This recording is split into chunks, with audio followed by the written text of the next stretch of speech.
Assalamualaikum warahmatullahi wabarakatuh.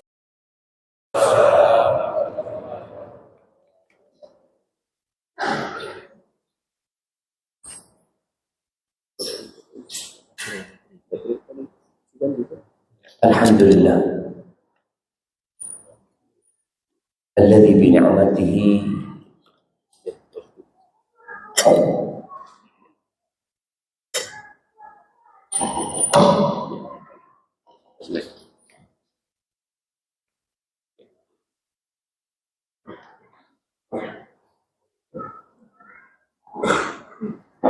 Alhamdulillah. Kayaknya pakai ini aja coba. Alladzi bi ni'matihi tatimmu shalihat. Wassalatu wassalamu ala khairil bariyah sayyidina wa maulana Muhammadin wa ala alihi wa ashabihi ajma'in. Amma ba'd. Jamaah rahimakumullah.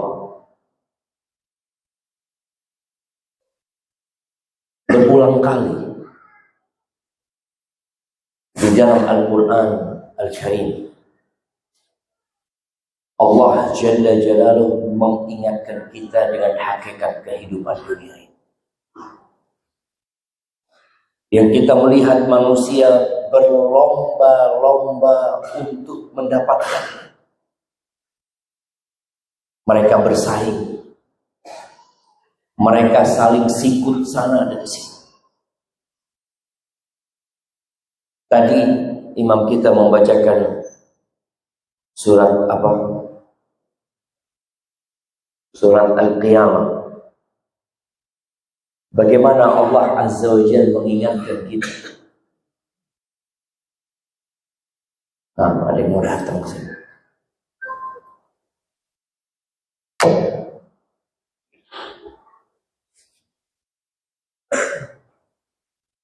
Allah mengingatkan kita bahwa dunia ini akan berakhir. Semua keindahan yang kita lihat, semua kenyamanan yang kita rasakan, sejatinya hanya sebentar dan sebentar.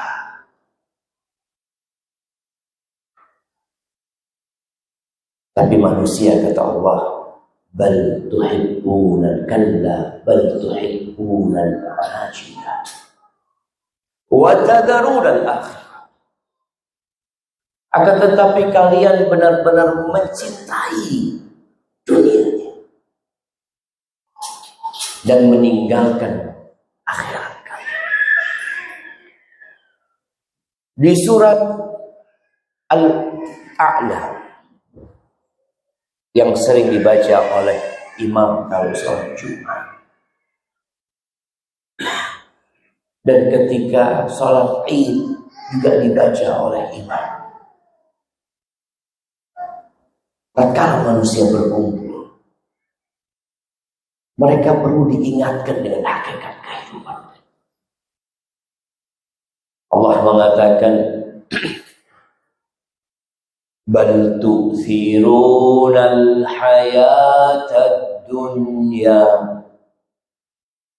wal akhiratu khairu wa abqa inna hadha lafi suhufil ula suhufi Ibrahim wa Musa. Kalian benar-benar mementingkan kehidupan dunia,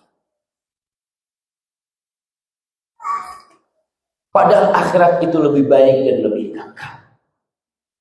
Yang seperti ini sudah ada dalam kitab yang Allah turunkan kepada Nabi Musa dan sebelumnya Nabi Ibrahim alaihissalam.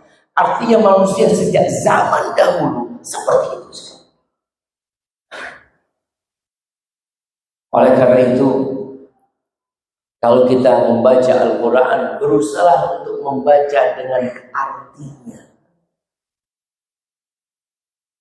Juz Amma itu banyak sekali berbincang tentang cerita dunia yang akan berakhir.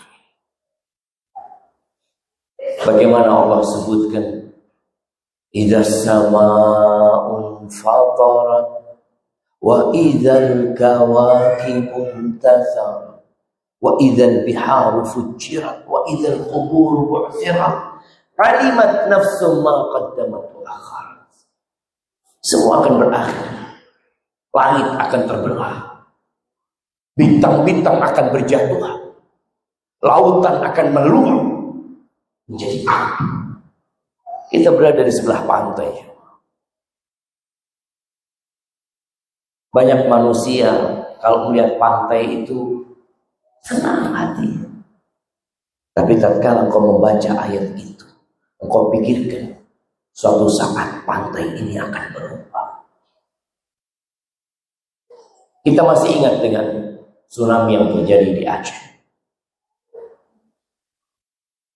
Di Kupang belum pernah terjadi tsunami. Belum. Akan terjadi. Iya. Akan terjadi.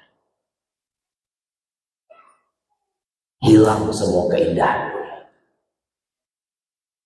Orang hanya akan mengatakan nafsi, nafsi.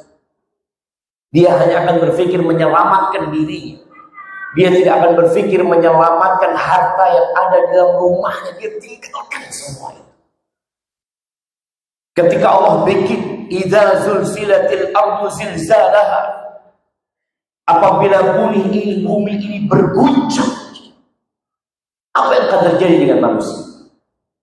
Dia akan keluar meninggalkan rumahnya, meninggalkan hartanya, meninggalkan berangkas besinya, meninggalkan handphonenya, bahkan meninggalkan istri dan anak-anak. Ini dunia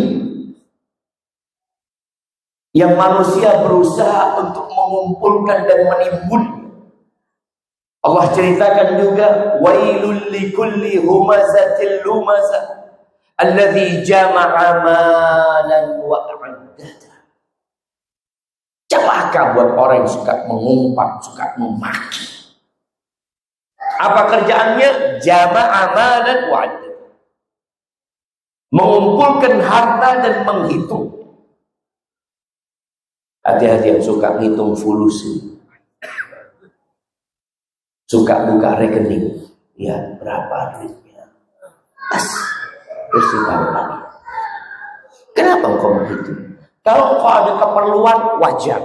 Enggak usah, Anda mau bayar utang. Anda melihat rekening Anda berapa.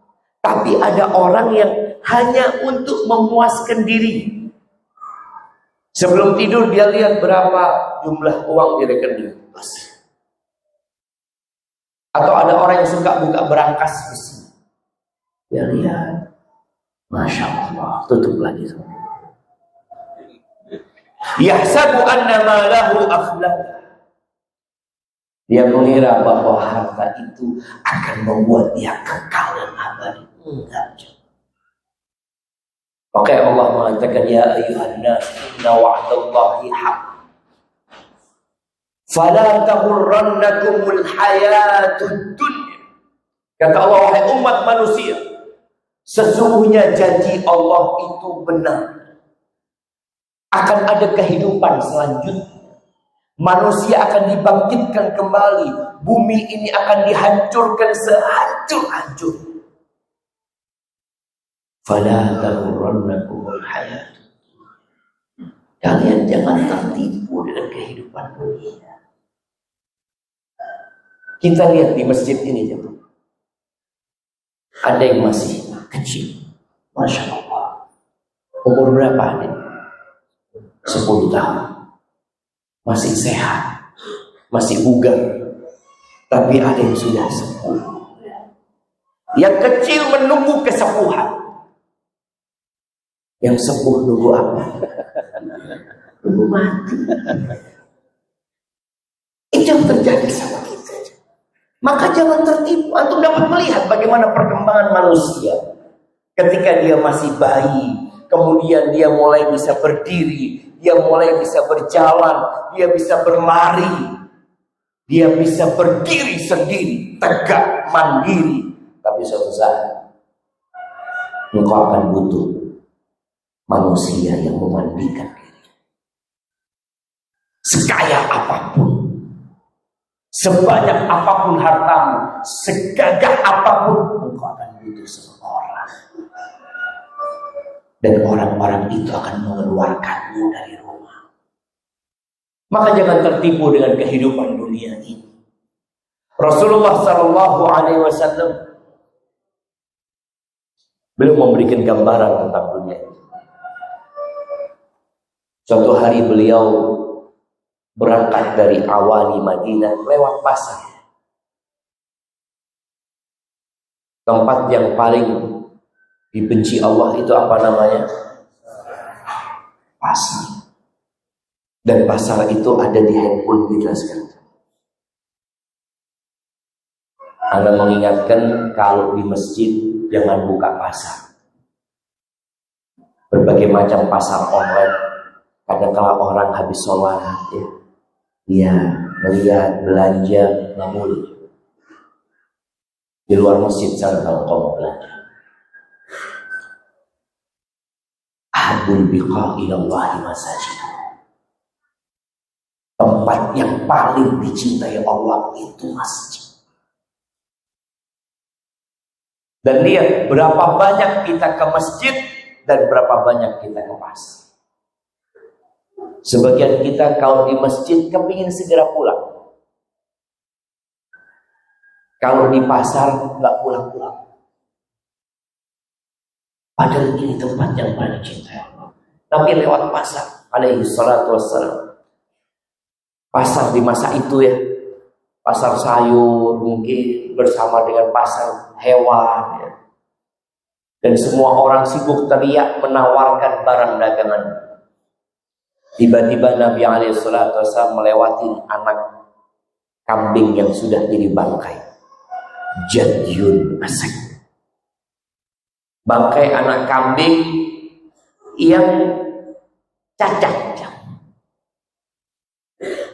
Lalu beliau memegang telinga anak kambing ini sambil mengatakan, ayyukum yuridu hadha bidirhamin. Siapa yang mau ini? 1 dirham. Siapa yang mau ini? Itu orang pasar dengar suara Nabi SAW. Mereka kumpul jemaah.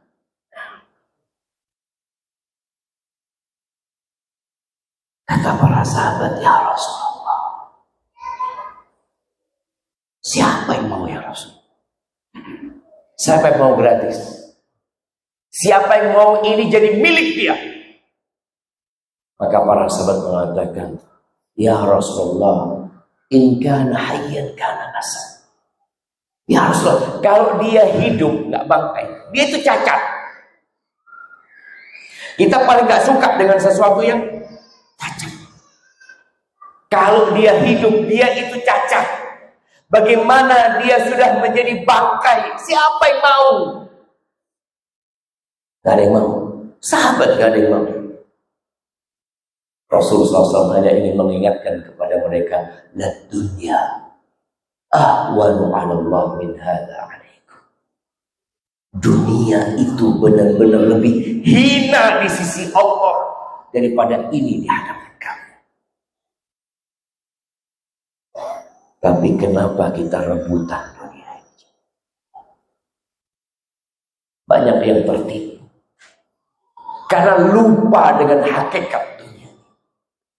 Rasulullah SAW mengatakan kepada para sahabatnya, "Lau kanatid dunya ta'dilu 'inda Allah janaha ba'udah ma saqa minha kafiran syarbat hamam." Andai kata dunia ini nilainya ada di sisi Allah seperti 1 sayap nyamuk. Ada berapa jumlah nyamuk di Kupang? Apa yang kita lakukan kalau lihat nyamuk? Kita matikan. Kita semprot. Coba sekali-kali langsung ambil itu nyamuk yang sudah jadi bangkai. Indah nyamuk itu. Seluruh penduduk bumi ini,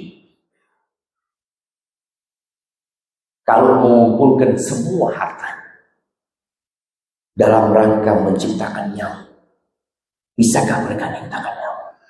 Tak bisa. Mereka nyiptakan pesawat, bangga dengan pesawat. Katakan kepada mereka, antum jangan bangga dengan pesawat itu. Coba bikin nyamuk antum, nggak usah yang besar-besar. Mereka nggak akan bisa menciptakannya. Dan dalam sehari berapa juta nyamuk yang Allah ciptakan di dunia ini. Maka Nabi mengingatkan, andai kata dunia ini nilainya seperti satu sayap nyamuk, masa kau minha kafiran syarbakama, Allah tak akan kasih orang kafir seteguk air. Allah nggak akan berikan kepada mereka. Tapi karena dunia memang tidak ada nilainya di sisi Allah Azza wa Jalla, Allah berikan kepada Fir'aun kerajaan Mesir. Dan Allah jadikan Nabi Musa hidup mengembala kambing sallallahu alaihi wasallam. Jangan pernah berpikir tatkala engkau kaya itu tanda Allah cinta kepadamu.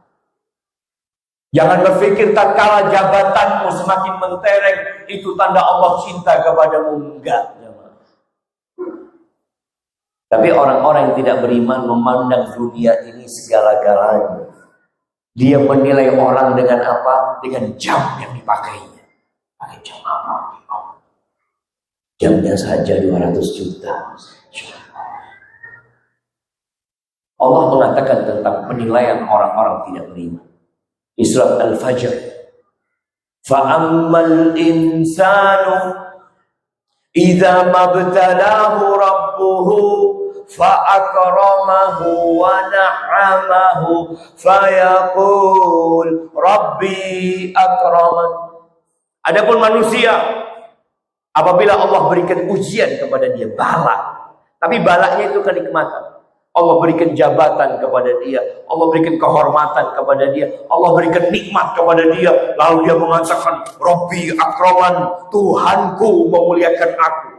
Wa amma idza mabtalahu faqadara alaihi rizqahu fayaqulu rabbi ahana. Kalau disempitkan rezekinya, susah hidupnya, dia mengatakan Tuhanku menghinakan aku. Enggak. Nah kayak gitu ukurannya itu enggak seperti itu. Tapi karena manusia memang cinta kepada harta, mereka menjadikan harta itu segala-galanya. Rasulullah SAW beliau mengatakan ad-dunya sijnul mu'min wa jannatul kafir. Dunia ini penjara buat orang beriman dan surga bagi orang-orang kafir. Walaupun orang beriman itu kaya raya, termasuk salah satu orang terkaya di dunia umpamanya, tetap dia di penjara. Orang di penjara itu tidak bisa berbuat semaunya. Semua ada aturan. Orang beriman itu jam 4:30 harus bangun. Kenapa? Sholat subuh. Nanti lagi jualan, tahu-tahu azan zuhur, harus berhenti. Dia punya kewajiban menghadap Allah Azza wa Jalla. Antum lihat orang yang jadi tahanan kota. Antum lihat mereka yang harus laporan terus. Tahanan kota itu biasanya laporan sepekan berapa kali? Ada yang 2 kali, ada yang tiap pekan. Kita sehari 5 kali harus laporan. Penjara kita itu. Baru selesai sholat zuhur, mau istirahat, tahu-tahu azan asar. Ngapain? Laporan lagi, dipanggil lagi kita. Hayya 'alas shalah. Ya Allah, laporan lagi. Nanti selesai atau mungkin habis asar kumpul sama keluarga, mungkin ada yang bermain bola, ada mungkin yang punya kegiatan, tahu-tahu masuk waktu maghrib, antum harus laporan lagi. Nanti azan isya laporan lagi. Sampai kapan kita seperti ini? Sampai mati. Hati dunia. Allah ciptakan kehidupan dunia ini sebagai ujian buat kita untuk menghadap kepadanya. Maka jangan tertipu dengan dunia. Ad-dunya mal'unah. Kalau kita mau baca hadis-hadis Nabi SAW yang menceritakan tentang dunia agar sahabat jangan sampai tertipu dengan dunia. Dan bagaimana Allah dalam Al-Quran juga mengatakan, "Ilamu." Ada pengumuman dari Allah, dengarkan kalian, ada maklumat, annamal hayatud dunya la'ibun wa lahun wa zinatun wa tafakhurun bainakum wa takathurun fil amwali wal aulad kamathali ghaithin a'jabal kuffara nabatuhu thumma yahiju fatarahu musfarran thumma yakunu hutama. Ketahuilah, ada maklumat kehidupan dunia ini la'ib walau, bermain-main, bersenda-gurau. Kita lihat orang tak serius mereka hanya berpikir hiburan, mereka berpikir kesenangan, wazina, perhiasan, untuk bergaya. Itu kita lihat manusia bergaya dengan tas yang dia miliki, bergaya dengan mobil yang dia miliki, berbangga-banggaan dengan hartanya, berbangga-banggaan dengan anak-anaknya. Seperti hujan. Dunia ini seperti hujan. Ketika orang-orang sedang kekeringan, mereka nunggu air hujan. Allah turunkan hujan. Sawah ladang menjadi hijau. Yang ditanam oleh petani tumbuh. Mereka takjub. Berapa lama itu padi jadi hijau? Berapa lama? Nggak lama. Kalau zaman dulu mungkin gandum, berapa lama jadi hijau? Nggak lama. Bentar lagi dia akan menguning. Kemudian kita melihat sawah itu kering kembali. Dan itu yang terjadi dengan kita. Wa fil akhirati adzabun syadid. Wa maghfiratun minallahi wa ridwan wa mal hayatud dunya illa mata'ul ghurur. Di akhirat itu kehidupan yang sebenarnya. Kalau bicara mau bersenang-senang di sana, ini bukan tempat bersenang-senang, tempat berjuang dan berusaha. Penjara kita jangan. Maka yang ingin penjaranya jadi surga di dunia, maka neraka nanti. Tentu tetap harus dipenjara, tetap harus mengikuti aturan. Para sahabat Nabi Sallallahu Alaihi Wasallam, mereka hidup susah ya.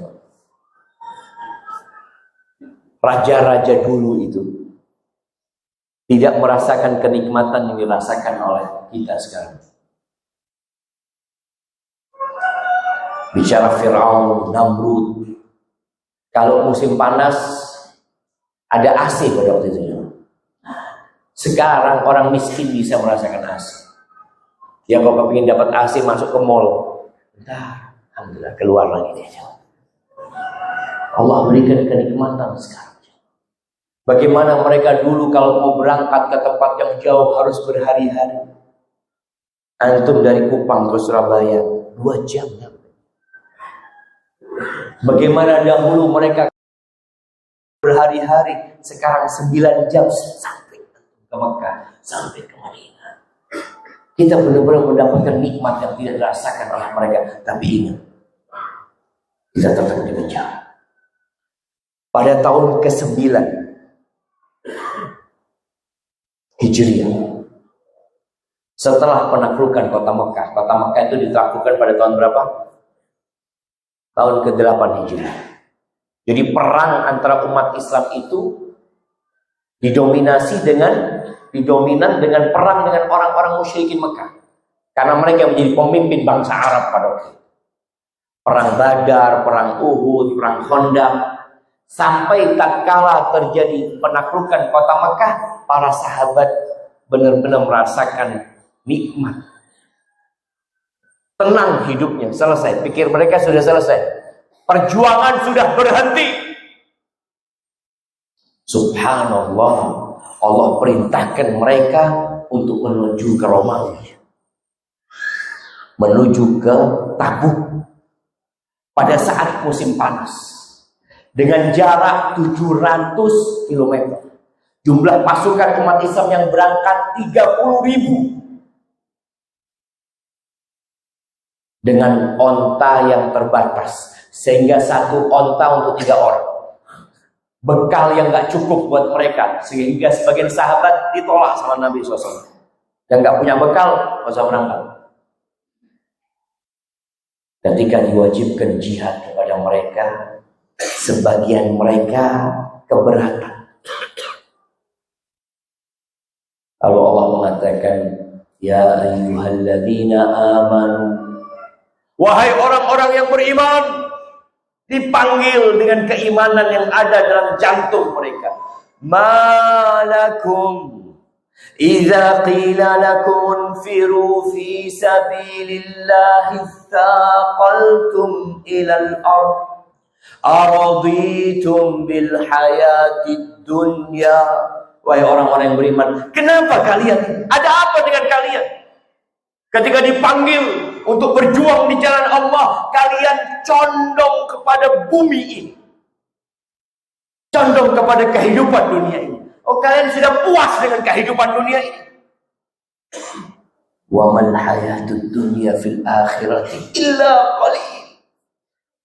Wallahi, kehidupan dunia ini dibandingkan dengan akhirat sedikit sekali, sedikit. Allah jamaah, seorang kalau punya rumah di dunia ini, dia punya rumah dengan bangunan 2000 meter persegi atau 5000 meter persegi, dia akan menjadi orang yang sangat kaya. Kata Nabi SAW, la mawdi'u sawti ahadikum fil jannah khairun minad dunya wa ma fiha. Tempat cemeti kalian, pecut ya. Orang dulu kalau naik kuda apa biasanya ada pecutnya. Tempat pecut di surga mungkin 1 meter ya. Tempat meletakkan pecut di surga itu lebih baik dari dunia dan isi. Kalian sudah puas dengan kehidupan ini. Kemudian kalian berpikir sudah mau bersenang-senang. Di sini bukan tempat bersenang-senang, tempat berjuang. Pernah Nabi SAW tidur di atas tikar yang membekas di lambung beliau, di perut beliau ya. Kalau waktu itu ketika biasanya ada garis-garisnya. Umar melihat, ya Allah, nangis. Nabi itu orang yang paling dicintai Allah Sallallahu Alaihi Wasallam. Nabi kita dibandingkan dengan Nabi Ibrahim, siapa yang lebih dicintai Allah? Nabi Muhammad alaihi wasallam. Kalau Nabi kita dibandingkan dengan Nabi Adam, Nabi Nuh, Nabi Ibrahim, Nabi Musa, Nabi Isa, siapa yang lebih mulia? Nabi kita Muhammad alaihi wasallam. Kalau Nabi kita dibandingkan dengan seluruh Nabi, siapa yang lebih mulia? Nabi kita Muhammad alaihi wasallam. Tidur di atas tikar. Umar nangis melihat itu, mengatakan, ya Rasulullah, Kaisar wa Kisra, itu Kaisar Romawi, Kisra Raja Persia, hidup bergelimang harta, bermewah-mewahan, engkau seperti ini ya Rasulullah. Apa kata Nabi SAW? Ya Umar, mali walid dunya, apa urusanku sama dunia ini?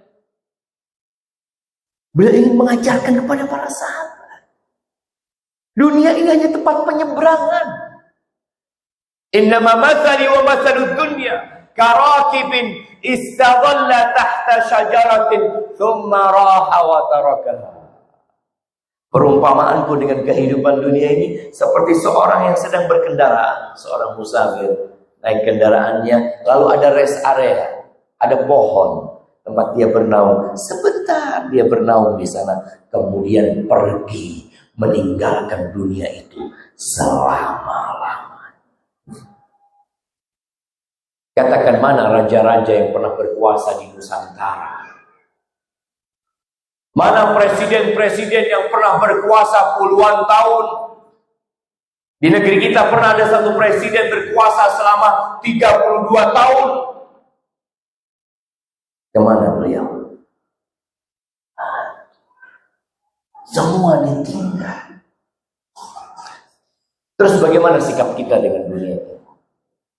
Yang pertama, yang perlu kita lakukan belajar.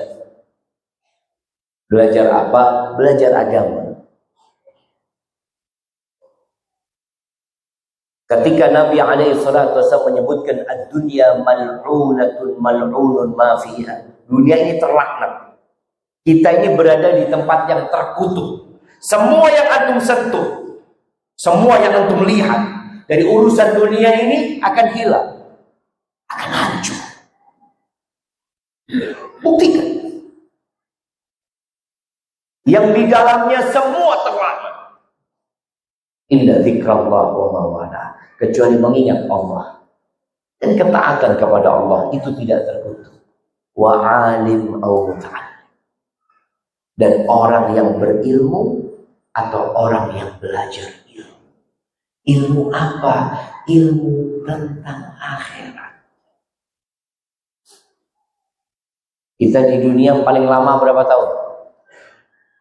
Paling lama. Siapa yang ingin hidup 150 tahun? Ada, saya kepingin insya Allah 150 tahun. Antum sudah tua, sudah pakai tongkat, udah gak bisa gerak. Orang kalau berpikir dengan akal sehat, engkau kira-kira berapa tahun di dunia? Ya mungkin saat 60, 70 lah saat. 80 sudah terlalu tua kayaknya. Dan itu umur umat Nabi Muhammad SAW. Maka di waktu yang sedikit ini gunakan untuk belajar ilmu agama. Hafalan Qur'annya ditambah. Sebagian kita sejak dari hafal 5 surat sampai umur 60 tahun, 50 tahun atau 70 tahun nggak pernah bertambah hafalan Quran. Duitnya bertambah. Iya Zat, dulu anak nggak punya mobil Zat, sekarang punya mobil. Dulu nggak punya rumah, punya rumah. Dulu nggak punya sawah, punya sawah. Pertanyaannya, berapa hafalan Quranmu bertambah? Kan nggak wajib besar. Oh, pinter dia aja. Kalau sudah urusan agama pinter, nggak wajib, nggak sunnah. Urusan dunia yang haram dia makan, yang syubhat dia habiskan. Tapi ketika diajak menuju ke akhirat, mulai dia mengatakan nggak wajib, nggak sunnah, kan cuma sunnah. Dikatakan makruh, kan cuma makruh, belum haram. Wallahi itu gara-gara kita tak mau belajar. Nabi SAW mengatakan talabul ilmi fardhatun ala kulli muslim. Menuntut ilmu itu kewajiban buat setiap muslim. Itu ilmu agama yang wajib. Para sahabat Nabi banyak di antara mereka tidak bisa membaca, tidak bisa menulis. Iya. Tapi mereka dapat membaca Al-Qur'anul Karim. Mereka faham dengan Al-Qur'an. Mereka tahu bagaimana sholat yang benar. Makanya Nabi itu benci banget. Beliau mengatakan innallaha yubghid. Allah itu benci. Dengan siapa Allah benci? Kulla ja'dharin jawabin sahabin bil aswaq. Benci dengan orang yang kasar, orang yang rakus, orang yang suka teriak-teriak urusan harta di pasar dia. Benci dengan itu. Ternyata orang ini, kata Nabi SAW, jifa billail himarun bin nahar. Bangkai di malam hari, keledai di siang hari. Bayangin ya. Binatang. Di malam hari bangkai. Nggak ada sholat malam. Nggak ada beribadah kepada Allah di malam hari. Di siang hari seperti keledai. Kerja. Yang ada di benak dia kerja untuk dunianya. Ya Allah. Mau dibawa kemana dunia? Ada seorang koruptor jemaah ditangkap. Dia punya duit di temboknya. Di dalam tembok rumahnya itu 250 miliar. Di tembok jemaah. Temboknya nggak ada pintunya. Buat apa jemaah? Hanya buat punya. Saya punya. Kerja di siang hari, malam hari seperti bangkai. Alim. Oh, ternyata orang alim dia jemaah. Orang ini alim bid dunya, jahil bil akhir. Orang ini berilmu tentang urusan dunia. Dia bisa bikin duit 1 juta, bagaimana berlipat ganda menjadi 10 juta. Dia bagaimana bekerja membangun rumah, membangun jalan, membangun apa saja untuk urusan dunia, dia alim. Tentang akhirat, jahil bil akhir. Padahal itu kehidupan yang sebenarnya. Maka cara yang pertama, belajar agama. Tentunya kalau belajar agama dimulai dengan Al-Quran. Terus sekarang pernah lihat di masjid ini kayaknya Quran terjemahannya kurang. Quran terjemah dengan tafsir. Antum baca, paling tidak antum faham dengan juz amma. 1 juz saja. Kalau antum tidak bisa memahami semuanya, juz amma antum faham. Baca tafsirnya, ulangin lagi, karena itu yang sering kita baca. Ketika imam membaca idza zulzilatil ardu zilzalaha, antum tahu sama arti yang dibaca sama imam. Ketika imam membaca al-qari'atu mal-qari'ah, ini bicara tentang kiamat, ini bicara oleh imam. Faham paling. Yang kedua, Nabi SAW mengatakan kun fid dunya ka'annaka gharibun aw 'abirun sabil. Sikap terhadap dunia. Hiduplah engkau di dunia, kata Nabi, seperti orang asing atau orang yang sedang transit. Ana di Kupang ini orang asing atau orang transit? Ana cuma transit ya. Ana mau ke ND nanti.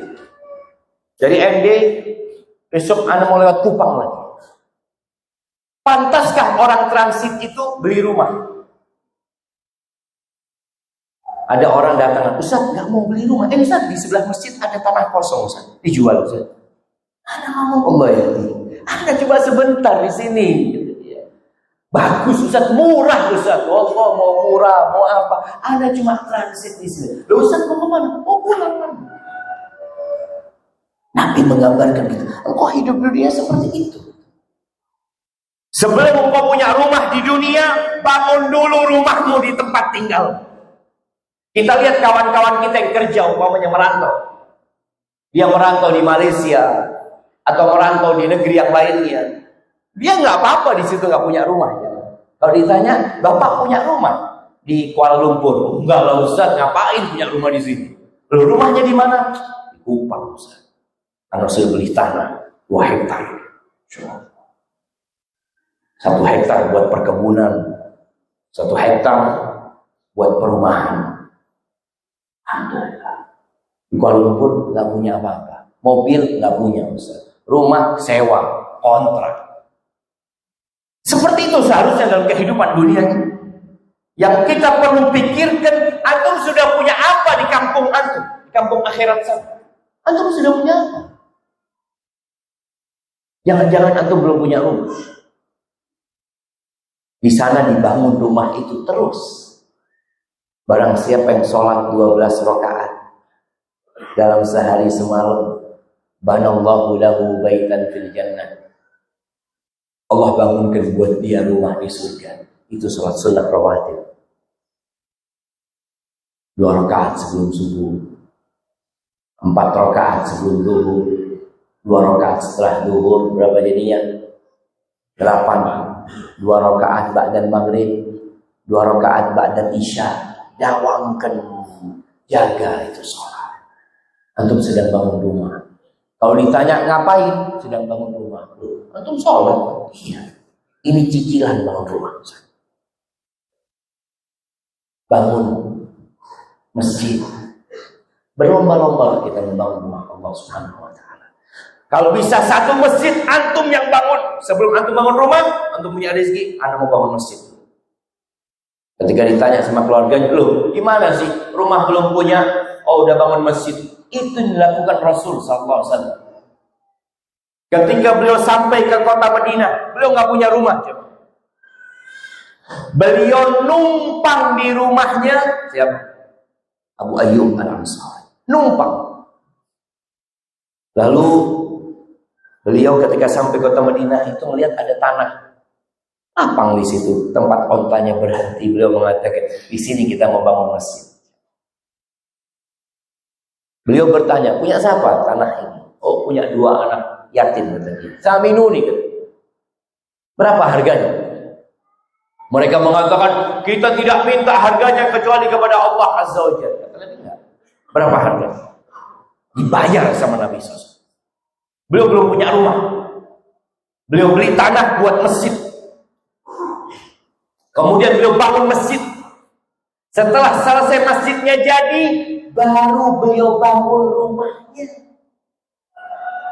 Kecil rumahnya di pojokan masjid sana.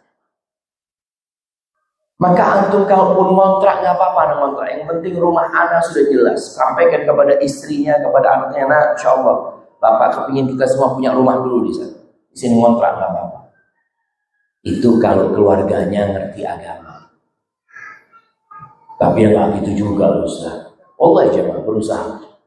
Kalau antum nggak punya rumah besar, paling nggak punya rumah kecil di surga Allah. Dan semua yang ada di sana besar. Rasul SAW mengatakan, man bana lillahi masjidan walau kamafhasi qatah banallahu lahu baitan. Barang siapa yang membangunkan untuk Allah, ini syarat utama, ikhlas. Dia bangunkan rumah untuk Allah walaupun sebesar sarangnya burung dara pasir. Anggaplah mungkin 30 kali 30. Antum hanya nyumbang 1 keramik. Nampak? Allah tetap bangunkan buat antum rumah di surga Allah saja.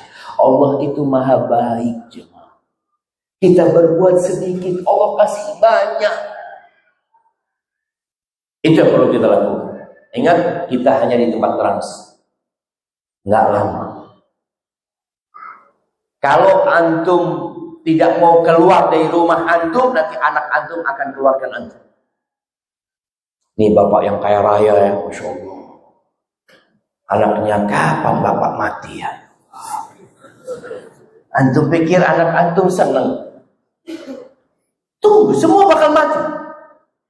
Dan ketika antum mati, mereka akan cepat-cepat mandikan bapak.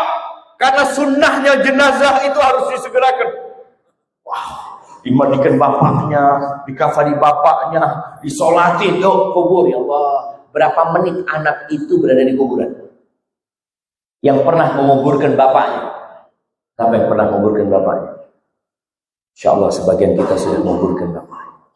Pertanyaannya, berapa menit engkau dampingin bapakmu berdiri di sana? Allahumma gfir lahu warhamhu wa'afihi wa'afu anhu Allahumma tsabbithu bil qawli tsabit. 1 jam. Masa. Setelah itu mereka akan pulang. Apa yang ada di benak anak-anak itu jemaah? Kasihan bapak ya. Atau mereka berpikir, alhamdulillah banyak warisannya. Itu manusia. Maka tolong antum pastikan tempat tinggal antum sudah disiapkan. Karena kita hanya transit di sini. Yang ketiga, ambisi nggak boleh ambisi dunia. Ambisinya tetap akhirat. Orang Islam kaya nggak apa-apa, konglomerat nggak apa-apa, tapi tujuan hidupnya adalah akhirat. Kata Nabi SAW, man kanatid dunya hammahu ja'alallahu faqrahu baina 'ainai. Barang siapa yang dunia menjadi ambisinya, maka Allah jadikan kemiskinan, kefakiran di antara kedua matanya. Orang kalau ambisinya dunia, itu hidup takut miskin. Walaupun kaya raya. Kenapa ada asuransi? Kenapa orang sampai anaknya diasuransikan? Ada kekhawatiran ya. Nanti bagaimana Ustaz kalau saya mati? Nanti bagaimana kalau seperti ini? Nanti bagaimana? Terus kemana Allah Azza wa Jalla? Bukankah semuanya milik Allah?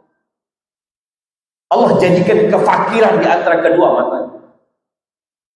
Wa syattata alaihi syamlah. Urusannya Allah cerai beraikan, ruwet urusannya dia. Ya, dulu anak berpikir, namanya kita masih muda ya. Kalau kita kaya itu insya Allah bisa fokus ibadah. Sudah selesai. Anak punya usaha di mana? Jadi datang ke kajian, sholat subuh, dari subuh nunggu syuruk dia, masya Allah.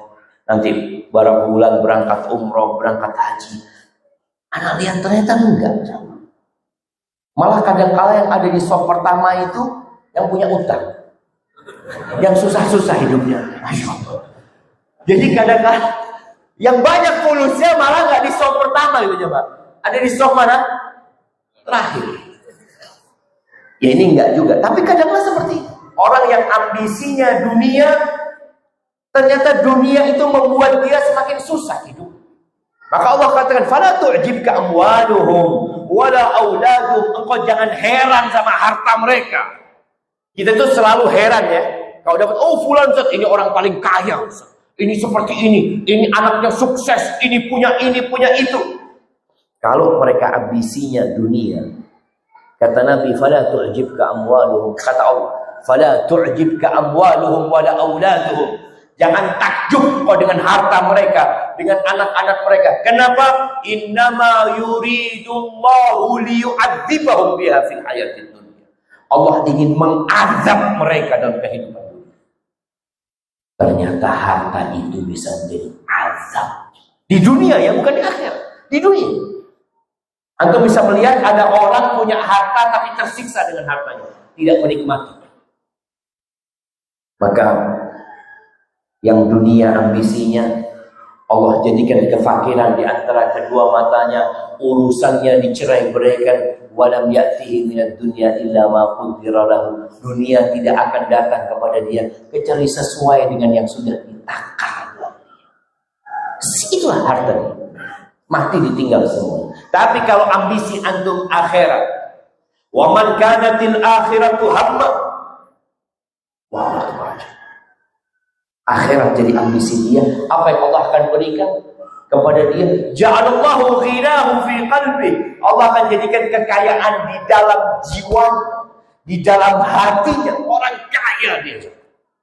Di hati.